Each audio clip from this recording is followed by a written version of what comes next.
Ngayon yung ating ililinis, atin pong bubunutin yung mga damo para po labas ang celery. Tinatalo yung celery.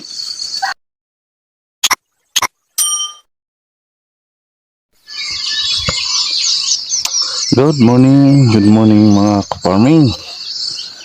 Maaga-aga po tayo ngayon dito sa ating bukid.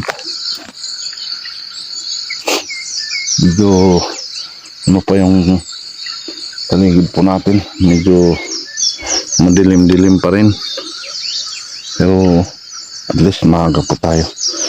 So nandito nga tayo sa ating taniman. Ito na po yung ating celery.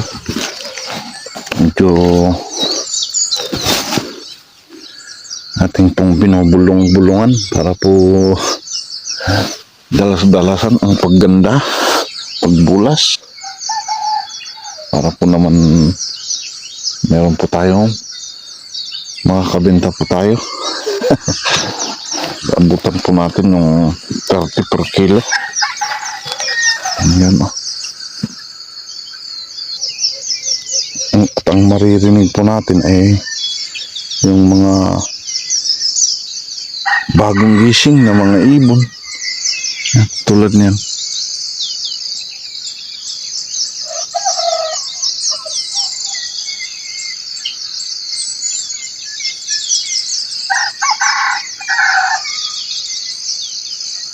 Ayan. Mga bagong gising na mga manok, mga ibon. So ito ngayon yung ating ililinis. Atin pong bubunutin yung mga damo para po labas ang celery. Ayan o. Celery na to, kaya hindi natin pwedeng pabayaan. Ang celery po kasi kapag dinadamo, matatalo din. Ayan o. Medyo itong malalaki ay tinatalo yung celery. Ayan. Ito, maliliit yung celery pag madamo, masukal sa damo. Yun o.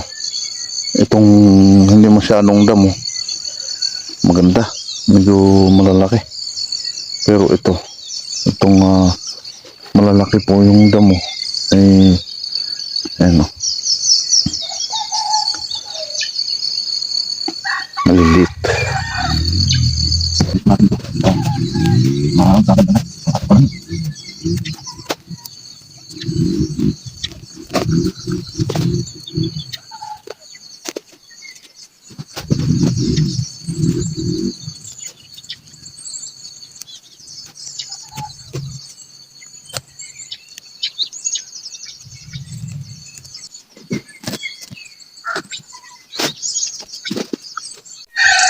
So ayan po yung ating nalinis sa 40 minutes. Meron pa po tayong pang tatlo pa. Ayan, may tatlo pa. So ayan po, bilis po ng araw. Bilis po ng araw. Oh, andyan na, malapit na dito yung ganito. Ano, meron siyang tuldok-tuldok. Yun ang kanal matik.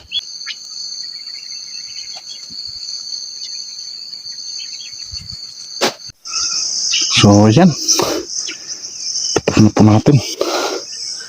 natapos na po natin ito bago uminit ng todo ang araw, ang haring araw. Yan o, ganito mangyayari pag hinahayaan po natin dadamuhin yung ating celery. Matatalo po siya, tulad po nito, lumiit. Yung kung saan po yung damo ay mabulas, saka dyan po rin mamamatay yung iba. Ayan, pansin nyo, may malalaki, may maliliit. No. Ayan, no. So ito na po. Ayan, ito na po yung aking tinapos ng 6, 7, dalawat kalahating oras. Ito ang kainaman ng pag maaga po tayong magtatrabaho ay makatatapos din po tayo. Pero kung pag tawag nyo, kapag tinanghali ay wala pong matatapos. Ayan lang. Happy farming. God bless.